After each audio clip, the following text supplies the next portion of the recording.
Love and wisdom are the foundation of our security. A new commandment I give unto you, that ye love one another, as I have loved you, that you also love one another. John 13:34. We have become aware of the invincible, invisible power of man's conscious, concentrated thought waves, how they can be hurled with terrific force into the ether to magnetize it, and how this creative power can deeply affect people and things. Now we come to the effect of man's unconscious thought, how it affects himself and others. When we are always consciously aware of our reactions and our thoughts to things, to people and conditions, we know then what we are thinking about. We are not unconsciously reacting to conditions, emotional or otherwise. When we do, we create what is known as an unconscious expression of the aura, a magnetic flow that flows from the individual outwardly. Every individual is a combination of their thoughts, feelings, emotions, and so forth, and their reactions to conditions, and also their awareness to that which is in itself complete. According then to the mixture of all these things, so is the aura of the individual. The aura of an individual stretches in some cases for miles from the individual.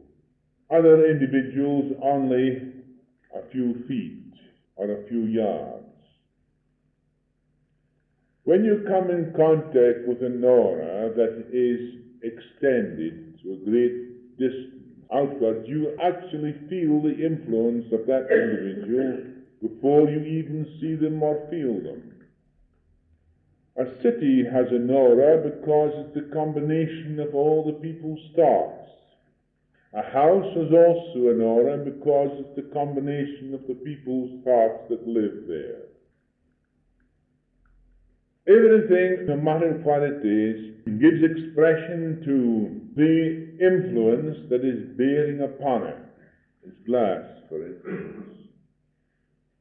Matter is not what you think it is. Matter is a combination of atoms.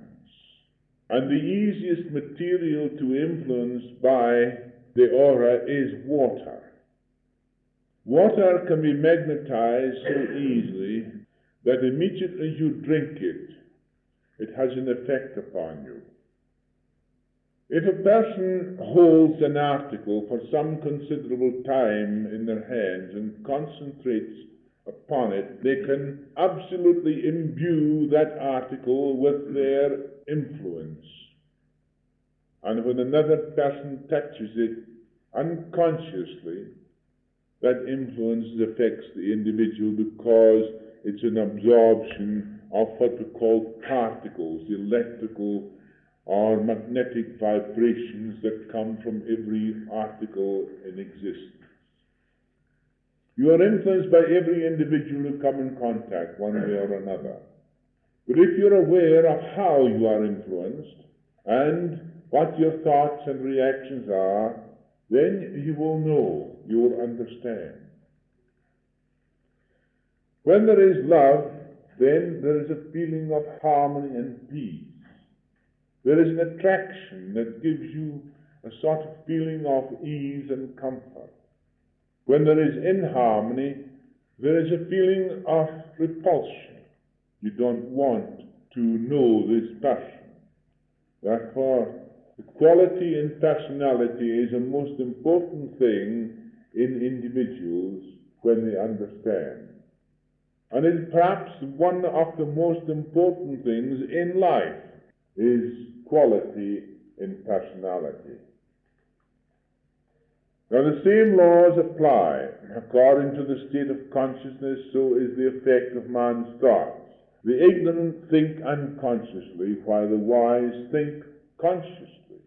Again, I must remind you that unconscious and conscious reactions to people, things, and conditions and the tone of your thinking make up your magnetic aura, which has great influence on those with whom you come in contact.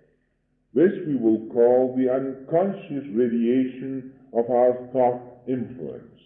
I told you in previous lectures that your thoughts are electromagnetic. They have the effect of sweeping through the whole of your organism, your body, through your nervous system, and then outward into your atmosphere and beyond. Your thoughts, in fact, color the ether that surrounds your body. If your thoughts are strong enough, they go into the atmosphere and magnetize the ether, just as you can hear a radio station in any part of the world at the same time, because the ether is magnetized with these electromagnetic waves, and the whole of the ether being magnetized at the same time, you can hear in any part of the world the same voice at the same time. But as you know that sound travels at 700 miles an hour, and these other vibrations travel at 186,000 miles per second, therefore the sound of the voice is carried in through an instrument, and then it is boosted up in vibrations. These vibrations then become at the rate of 186,000 miles per second. Therefore the sound is carried on the back of this electromagnetic wave in what we call the ultrasonic sound area, in which there is no sound at all, because the vibration of that sound is raised so high in the ether that you cannot hear it by your ear. Then through your instrument, this ultrasonic sound, which is traveling at 186,000 miles per second, is modified through your radio, and you hear the voice at the same time almost that is given off. All these things are done almost instantaneously. But so much is performed in this particular small portion of time, it is incredible to think that at the same moment all these things are taking place. There is a complex combination of thought currents which produce the unconscious transmission of the magnetic influence. While one person will attract and create harmony, another will create the reverse. While one will unconsciously express healing and comfort, the other may unconsciously do the opposite. The question is, how is one to protect oneself against the negative influence of a negative mind? The answer is, become aware of our reaction to people and things. This simple statement carries with it great significance. There is nothing more important than your awareness of your own thoughts, your own feelings, your emotions, and so forth, and your reactions to conditions and things. Immediately you become aware of that, you're safe. But if you're caught up in your emotion, you're caught up in your thinking, you're caught up in your thought, then unconscious thinking creates this condition, which is very often negative: fear, apprehension, jealousy, egotism, anger, hate. All these things are brought into play because of your unconscious reaction to conditions, people, and things. Jealousy and so forth is an unconscious reaction. If this unconscious reaction is continued over a long period of time, you can see how it affects the body. These electromagnetic waves, being negative in character, have the effect of traveling through the ether, which penetrates every wall of every atom in the body. And as these electromagnetic waves pass through the body, they cause a change, a transformation in the body, and therefore you find yourself with all sorts of conditions. But there is one great emotion of love that sweeps through the whole body, and by doing so, it changes every atom, transforms every atom into a live, living, vibrating, perfect thing. And the combination of billions and billions of these atoms vibrating at this harmony produces peace. It is a wonderful thing if you can realize what love really means, even in the personal sense. In the personal sense, of course, it carries with it a lot of troubles. That is to say, we get attached to people, and there is slight tinge of jealousy and so forth, and these things cause little bit of miseries, of vortices of energy which vibrate to the wrong direction. But nevertheless, even if the personal person feels that flow of love that passes through them, and as they feel that flow of love, you know that it changes every atom in your body. And before you really know complete love, we have to know it through the personal sense first.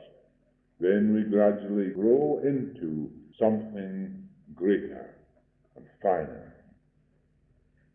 The atmosphere of a city is impregnated with the quality of the thoughts of the people who live in it. The unwary are caught up in it. Therefore, knowledge of the law of electromagnetic thought waves is very essential wherever you live. If you live in a particular part of the country that is influenced by a certain individual or certain feelings, you will find yourself caught up in them. But by a power of your own thought, you can change all that vibration. Even one individual who understands the power of electromagnetic waves can, in a meeting, change the whole atmosphere of that meeting without saying a single word. Those electromagnetic waves are so powerful that permeate the minds of every individual. But that individual must understand the power that is necessary to produce those electromagnetic waves that permeate the minds of every individual in that meeting. Therefore, a whole meeting can change from one of an unruly one to a one of peace and harmony because of the fact that those electromagnetic waves are the most powerful things in operation.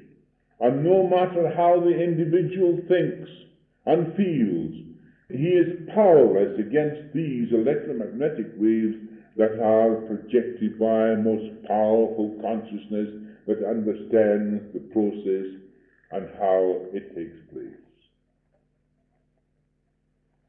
A hospital can become one of the danger spots if one is not careful. A sick person can become affected by thought waves permeating the hospital to such a degree that recovery is impossible. Therefore, purity of thought is essential. A ward can be brightened up by one mind who knows, while another can depress it through constant thoughts of sickness. I've known people being put into a ward where there has been one or two people very, very sick and have passed out of the body, and that person has remained in the ward for a considerable time and has been affected by the influences of her own thought and feelings. I can remember long ago, early in 1915, when we went up to the Hohenzollern Redoubt. I was in the Common Hounders at that time, and we were going in to relieve another regiment for 7 days before, so we went in to relieve them about 5 o'clock in the morning. We got up there during the night, and in the early morning the light was coming over into the dawn.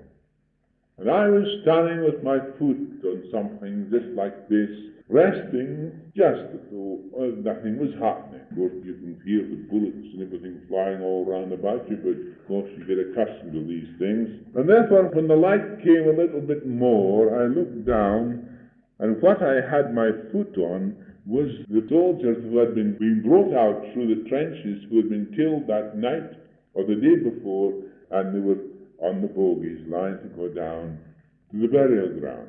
And I had my foot on this thing, and I didn't know it was there. But when I saw it was this sort of thing, it gave me a bit of a shock to begin with. And the first thing that entered into my mind, I said, I wonder will I be one of these fellows tonight? That was the first reaction I had. Now, the influence of that was slightly difficult to overcome for an hour or so, and I kept thinking of it for the simple reason that it got hold of me. But immediately I began to discern what I was thinking and the emotion behind it, it disappeared. And I felt within myself, well, it's not greatly yet, it's going to kill me. So I went away whistling on my way. But it gives you how a thought, an influence, can depress one. And that, in early 1915, was the first time we went into the trenches, and it was a bit of a shock, because that was the first thing that met you there, the first time you entered the trench. After a few days in the trenches, you don't give a hang. You get so callous and nothing bothers you. Your reaction to conditions in life has got to be discerned. And by doing so, you are not affected by that unconscious reaction that you have all the time, which brings fear into your heart, and also produces in your body according to your thoughts and emotions. But the intellect of man will yet be forced into avenues towards the cause of things, and will no longer be caught up in the effects of things. Just as electricity and magnetism have been harnessed for the benefit of mankind, so will the scientific law of mind and the creative power of thought and the sound be harnessed. They have an eternal existence because they are the basic principles upon which this universe is built, and are still the basic principles on which life exists. The Word that was in the beginning carries the essentials of creation. And the Word means this: the idea must exist before the Word can be spoken. The consciousness becomes aware of the idea and gives reflection to the idea in form and sound. Therefore, a creation is created. My words to you come forth in sound.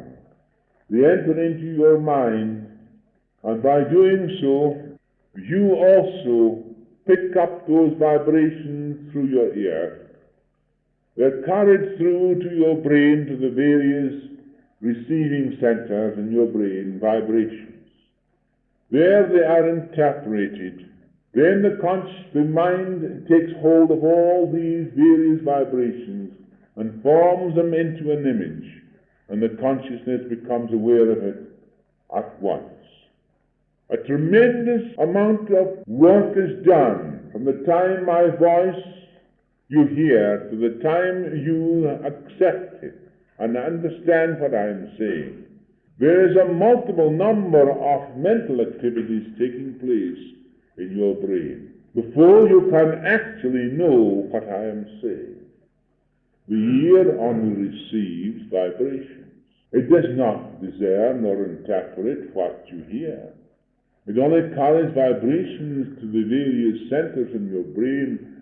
From there it is interpreted.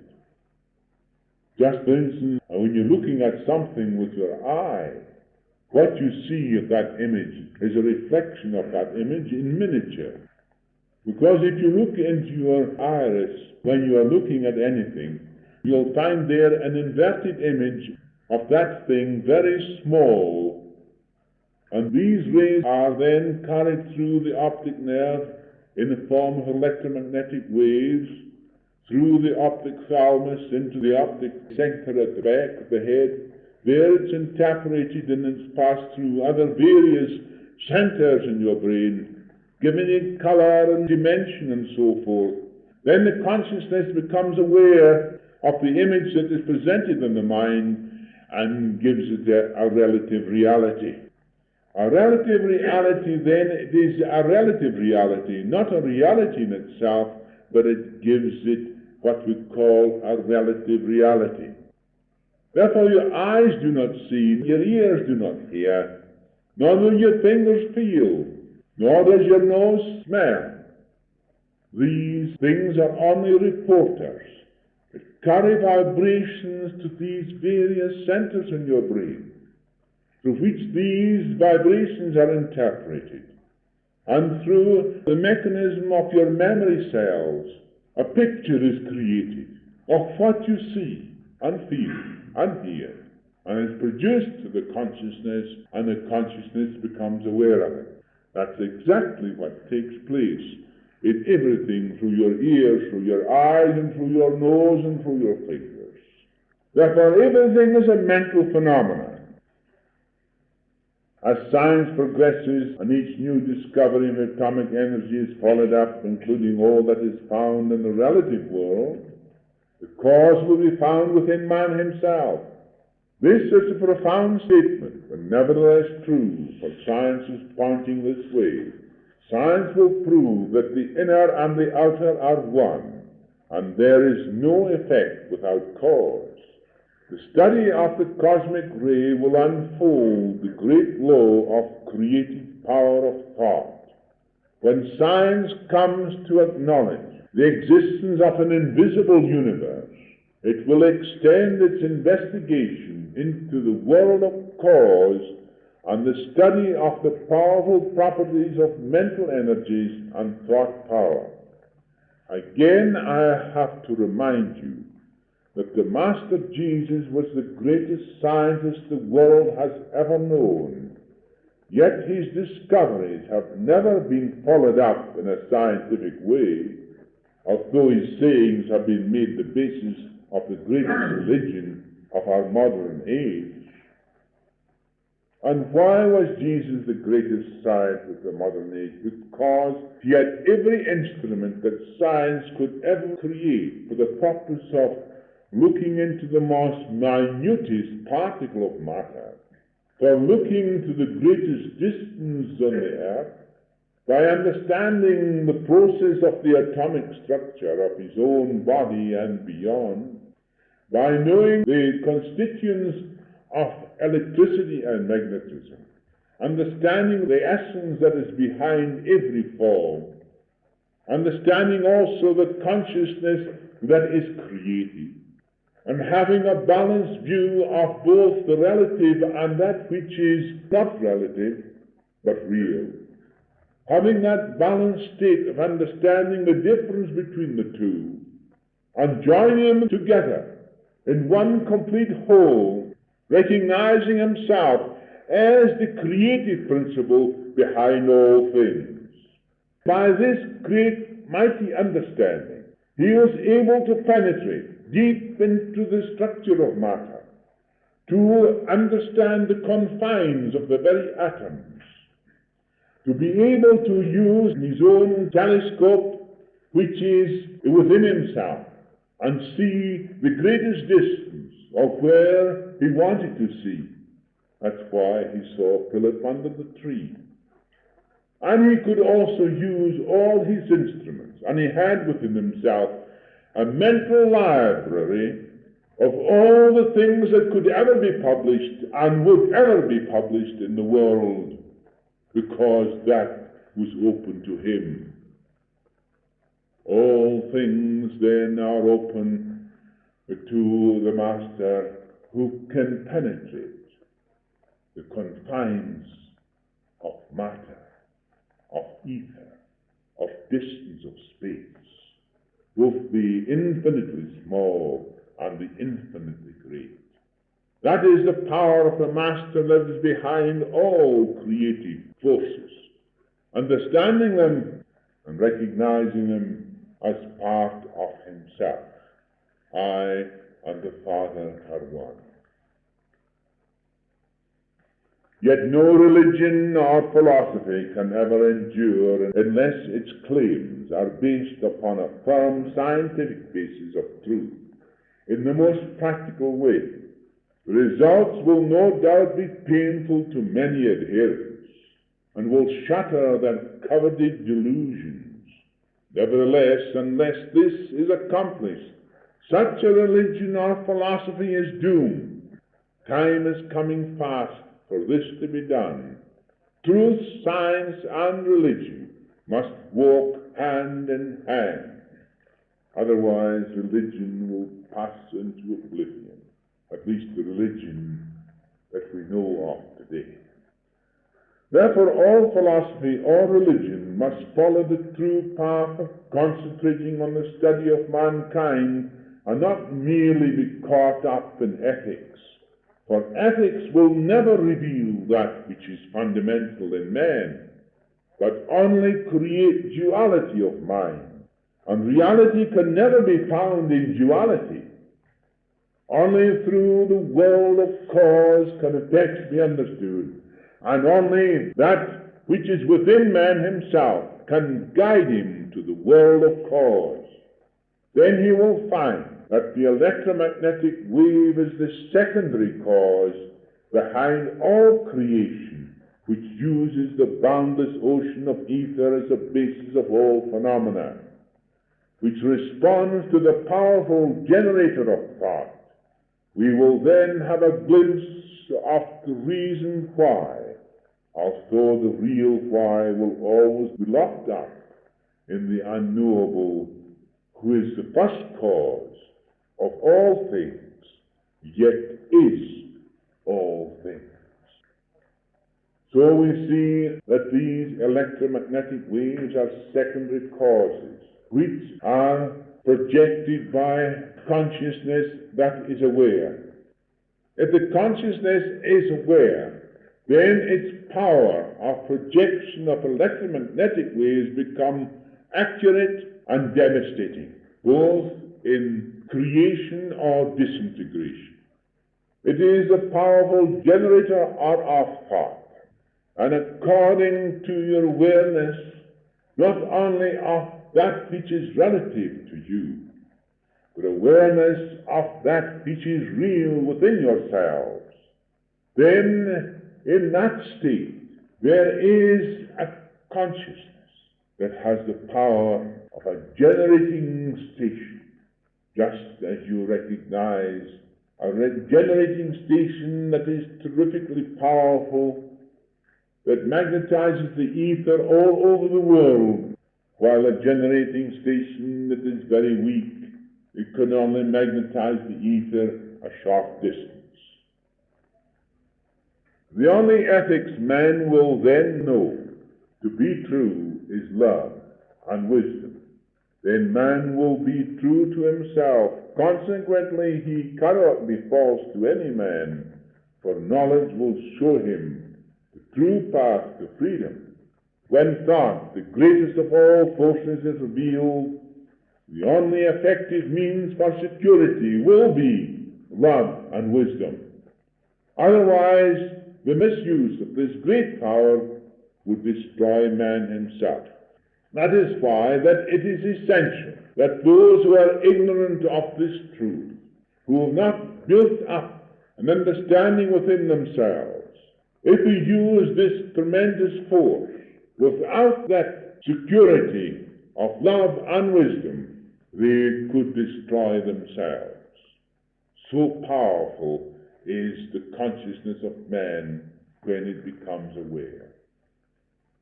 A black magician is just the same as a white magician. A black magician is one who concentrates in his mind thoughts of ill will and destruction upon another. But little does he know that eventually all these return upon himself and destroy him, while the white magician is one who uses love and wisdom and healing. And by doing so, these vibrations rebound back upon himself, and he becomes rejuvenated and strong and youthful, even in old age. He becomes then a center through which those vibrations of love and wisdom, which are youthful in nature and have a rejuvenating power upon the individual, constantly expressing these thoughts, brings health and strength back to them. Therefore, if one is engaged in destructive thinking unconsciously, where you feel that you want to have revenge upon some person, you will always find that coming back upon yourselves. Jesus said clearly and distinctly, as a means of security for yourselves, Bless them that curse you, do good unto those who injure you. Therefore, for your own security, you have to express those things. Love and wisdom.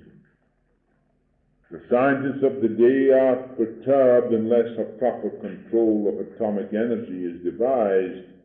Man might destroy himself. So were the ancient scientists who were well acquainted with the science of thought, which is behind the atom, careful lest the uninitiated would gain a secret to this vast power. Therefore, love and wisdom will be the fundamental ethics upon which humanity has any hope of survival, and not merely words without meaning. But words without meaning are useless. You will sit and you will listen, perhaps, to words read in a different language which you do not understand. There is nothing to appeal to your consciousness at all, except the rhythm, perhaps. But beyond that, it has no effect upon you whatsoever, because you cannot think. And unless you think for yourself, you're caught up in conformity, in tradition, in vicious circles, and naturally you are swept along with these particular things that injure and destroy the people.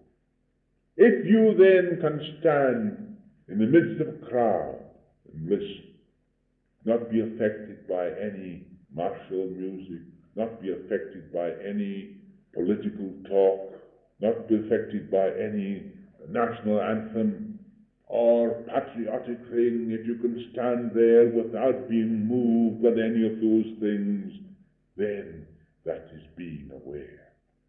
If you can stand in the midst of all these things and without have any movement whatsoever, but keeping your perfect balance through being aware of what is taking place around you, then you are aware. You're not affected, or are you swept aside, or swept in the whirlpool of the thought that mingles with the crowd. The crowd will create a thought that becomes the electromagnetic wave of that crowd, and everybody is swept along with it. They can no longer think. Only the person who is aware and can withstand all these influences. That's what you must learn to do. Under all circumstances, you must learn to do, to become aware, not be affected by anything external to yourself. Only those who have seen behind the scenes can lead men to freedom and ultimate good. All you are now students of this university course on universal science, studying these lessons, assume a tremendous responsibility.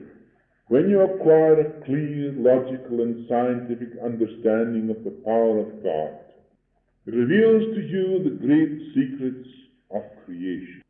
Jesus, knowing this science, never condemned anyone, but forgave even those who crucified him.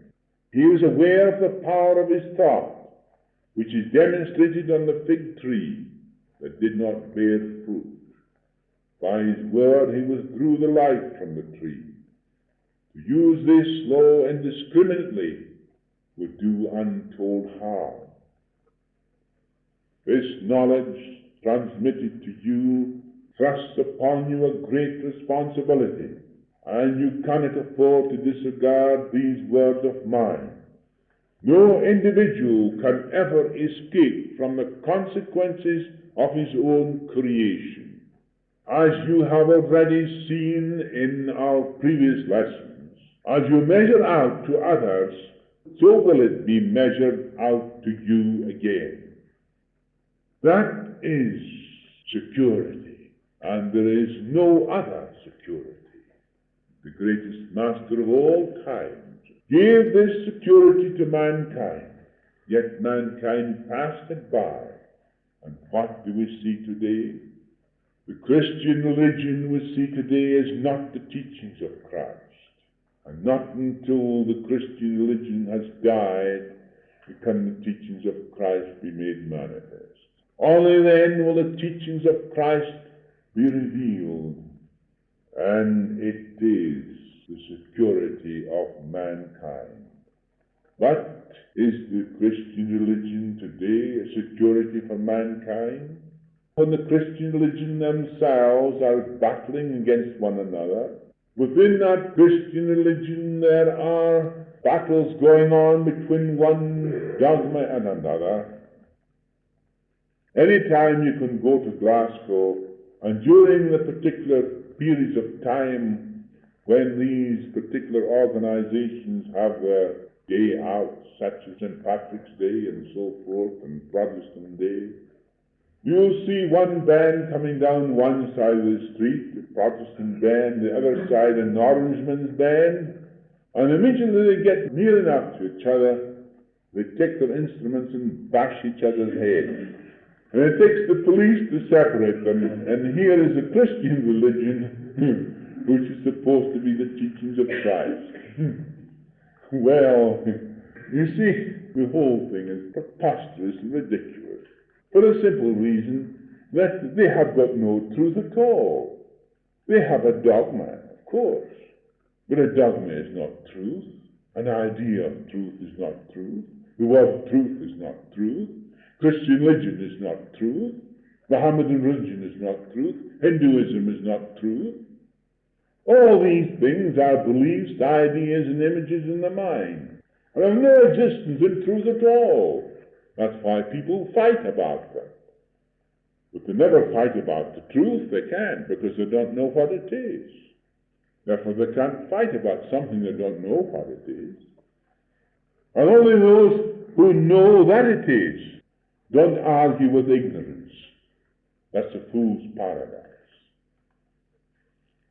This knowledge transmitted to you, then, thrusts upon you a great responsibility. It is extremely difficult to break the habit of past thinking formed by years of ignorant, unconscious reactions. Yes, truly we are born in the ignorance of past generations. But if you will discern your thoughts and your reactions to things and people, as I have taught you in the past, it will not be difficult for you to check these thoughts which cause havoc in yourselves and around you. Jesus gave us the key to our safety. Love your neighbor as yourself. As the Father hath loved me, so have I loved you. Continue ye in my love. John 15:9. Also read again the Sermon on the Mount, and there you will find the security of man, and the only security man has. Man ignorantly weaves the path of his life here by mixed thoughts. Yet man knowingly can check accidents and calamities by the mighty power of his conscious, concentrated thought. His thought will stand in the way and dam up the destructive avalanche of a thought world overwhelming mankind. So strong is the power of a concentrated thought wave projected into the ether. We have seen that recently here and in Johannesburg, when each of us was quiet in a state of passivity, a thought was created, generated into the ether with tremendous force, carrying with it the ectoplasm which you give off, making it such a mighty thing that it was physically felt by people in different parts of the world. At a time not very long ago, one spark would have set off the powder keg of the world. And by this tremendous force, this power that we have as students of this great, wonderful truth, we have helped mankind. And perhaps we will see the day when we will perhaps disperse all this stupidity, where we see two armed camps facing each other. We're ready to spring upon each other at the slightest provocation. Man's greatest protection is his own thought. It is his greatest friend and his greatest enemy, according to his own choice. So is man's speech a blessing or a curse to him. Thought and speech are united in their action and create attraction and repulsion. The wise are wise unto themselves, to attract good and repulse all that is undesirable. In our next lesson, I will deal with the power of the word and the tone of the voice. When you have gained the art of discerning your thoughts, you can select the thought you want to express. Care and attention to what I have said is most essential if you would become a world builder, not only for your own good, but for the good of all humanity.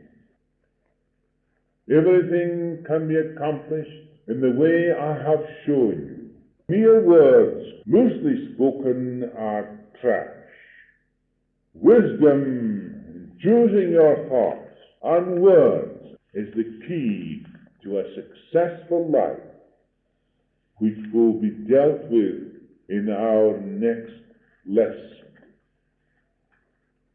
These few words are most enlightening, and it is necessary for students to take heed of them to protect themselves. Man's greatest protection is his own thought. It is his greatest friend and his greatest enemy, according to his own choice. So is man's speech a blessing or a curse to him. Thought and speech are united in the action and create attraction and repulsion. The wise are wise unto themselves, to attract good and repulse all that is undesirable. So think deeply over those words, because unless you discern their true meaning, you'll be caught up in your thoughts, in your speech, in your actions. The power of the Master is always one of awareness, where he feels and finds himself unattached to everything, even the occult powers which he uses. Just as you can go into the sea and have a bathe and come out of it, you are unattached to it. So is the Master unattached to all the relative world. He can enter into it and use it and change it. Yet he can extricate and distract his consciousness, or retract his consciousness completely from the relative, and there remain within the consciousness itself, free, with all its creative power, uninfluenced by anything external to the consciousness itself. Therefore, the consciousness becomes creative, without being influenced in any way by the relative world. This is truly the Master, through unattachment in every way to people, things, the relative world. Yet he can enter into that relative world and enjoy the effects of that relative world. He can walk in it and yet be not of it. I am not of this world. Here is then the consciousness of a Master, completely detached, yet using everything at his hand. He used mud to bring the sight to man's eyes. He used water to make the lame walk. He used loaves and fishes to feed the multitude. He walked upon the water because it suited him. He stilled the waves because it helped his disciples. If he was in the wave, he could not do it. If he was in the sea, he could not do it. If he was in the relative world, he could not do it. This non-attachment to the relative world is the secret of mastership. I am in the world, but not of it. Peace I leave with you, my own peace I give you. Not as the world gives, I give to you. Let not your heart be troubled, and do not be afraid. John 14:27. Benediction. O thou of wisdom and love, thy nature thou hast given unto me, that I may walk in thy ways. Even though I was born in ignorance, thou hast shown me the way to thy glory. It was through thy Son Jesus I saw the light. Thank thee, O Blessed One, for sending him into the world to be the light unto man. Grant me the understanding to guide others unto the ways of truth and freedom, through wisdom and love, O mighty God. Let us enter into the sanctuary of the silent healing power in this quiet peace.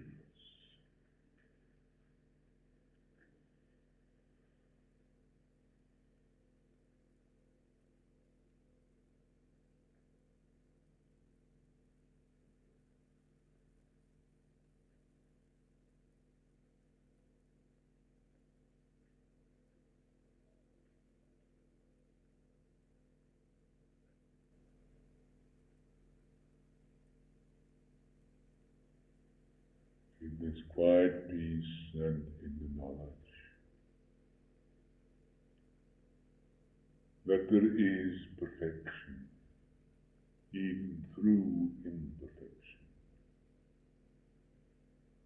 That which seems imperfect will dissolve away, because it has no existence of its own. No permanent existence exists in the error in the mind of man. Only the continual expression of the divine nature, that expression that is eternal and ever present, and the fundamental understanding of that is found in these words: I and the Father are one. My peace now